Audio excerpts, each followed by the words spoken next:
오늘 새벽 호주가 페루를 승부차기 끝에 꺾고 월드컵에 합류했습니다. 아시아 최종 예선 후 플레이오프까지 쉽지 않은 여정이었습니다. 특히나 화제가 된 것은 바로 호주의 골키퍼 레드메인이 보여준 우스꽝스러운 움직임입니다.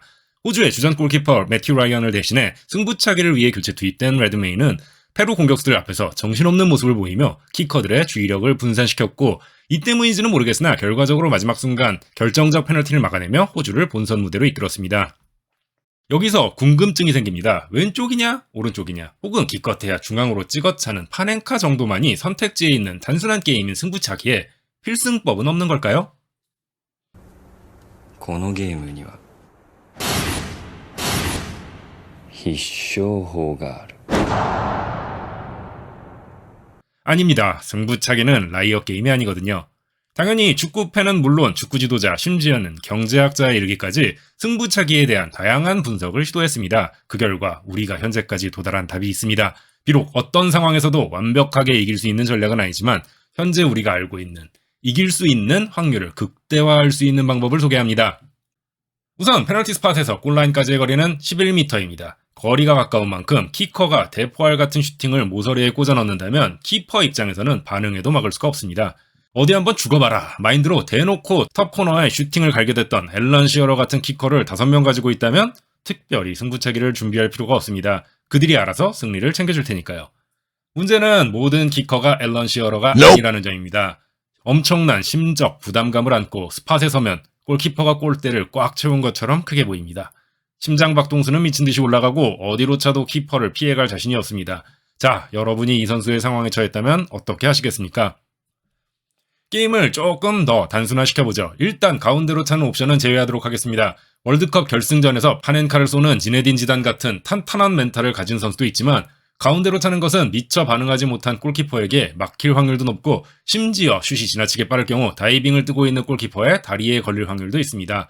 공을 살짝 찍어차서 골키퍼가 다이빙을 뜨고 가운데 공간을 비워줄 시간을 벌어야 되는데, 이게 기술적 난이도도 있기 때문에 심리적 부담이 큰 상황에서는 권장할 만한 방법이 아닙니다. 확률만 놓고 본다면 차라리 골키퍼 머리를 보고 있는 힘껏 때리는 편이 나을 수도 있습니다. 키커조차도 어디로 갈지 모르는 슈팅을 예측할 수 있는 골키퍼는 없습니다. 자, 이제 왼쪽이냐 오른쪽이냐 선택이 남습니다. 용어를 하나 정의하도록 하죠. 키커가 오른발잡이라면 키퍼의 왼쪽, 왼발잡이라면 키퍼의 오른쪽으로 차는 것이 성공 확률을 높여줍니다. 더 정확하고 강한 킥이 가능하기 때문이죠. 이를 지금부터 편한 방향, 반대 방향을 반대 방향이라 부르도록 하겠습니다. 이미 페널티와 승부차기를 연구한 분들에 의해 우리는 통계를 갖고 있습니다. 스페인의 경제학자이자 현재 런던 정경대 교수로 재직 중인 이그나시오 팔라시오스 우에르타 교수는 게임 이론을 통해 승부차기 필승법을 연구했습니다. 그리고 그의 통계 자료에 따르면 당연히 편한 방향으로 차는 것이 성공할 확률을 높여줍니다. 키커가 편한 방향으로 차고 골키퍼가 반대 방향으로 뛴다면 득점 확률은 95%이며 골키퍼가 방향을 읽었다 할지라도 70%의 확률로 득점이 가능합니다.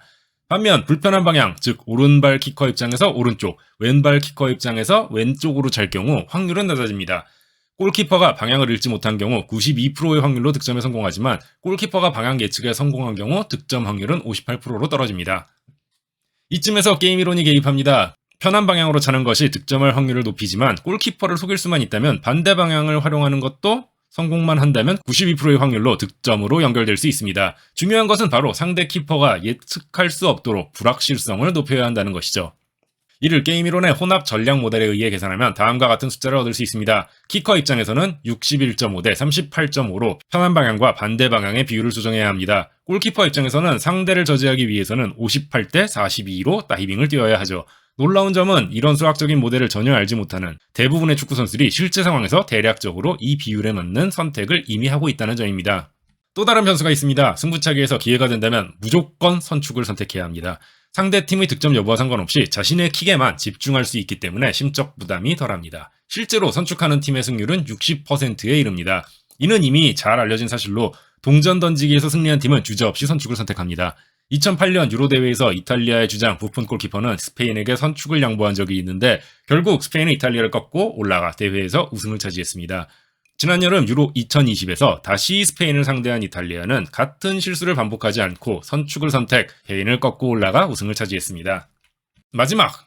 킥이 시작되었다면 주저하지 마세요. 네이마르와 같이 걸출한 선수들은 속도의 변화를 주며 골키퍼들을 먼저 움직이게 유도합니다. 그리고 반대 방향에 쉽게 득점하죠. 하지만 마지막 순간까지 어디로 찰지 결정하지 못한 잔뜩 긴장한 키커들은 킥을 위해 출발한 이후에도 생각이 많습니다. 달리다 중간에 멈칫하는 동작이 보였다면 골키퍼 입장에서는 키커가 편한 방향으로 찰 확률이 높다고 생각해도 좋습니다. 도움닫기 속도가 줄어든 상황에서 뇌정지를 맞이한 키커라면 마지막 순간에 자연스럽게 편한 방향으로 킥할 가능성이 높기 때문입니다. 오늘 호주와 페루의 승부차기를 리뷰해보죠. 호주는 선축을 얻어냈고 승리했습니다. 1번부터 5번 키커까지는 전부 편한 방향으로 쳤으며 6번 키커만이 반대 방향을 노렸습니다. 페루는 1번, 5번, 6번 키커가 반대 방향, 2번, 3번, 4번 키커가 편한 방향을 노렸습니다. 맡긴 것은 3번과 6번 키커였습니다. 총 12명의 키커 가운데 8명이 편한 방향을 선택했고 이 중 5명이 방향을 잃혀 2명이 막혔습니다. 방향을 속인 3명은 무난히 득점에 성공했습니다. 4명의 키커는 반대 방향을 선택했고 이 가운데 3명이 키퍼를 속이는 데 성공하여 모두 득점에 성공했습니다. 반면 반대 방향을 선택했다 방향을 잃힌 유일한 키커는 페루의 마지막 키커였던 알렉스 발레라였습니다. 오프닝에서 본 바로 그 장면으로 이번 승부차기의 가장 큰 희생양이 되었습니다. 승부차기와 관련된 유명하고 재미있는 에피소드들도 많습니다. 다음에 기회 닿으면 이번 영상과 연결하여 한번 다시 다뤄보도록 하겠습니다. 시청해주셔서 감사합니다.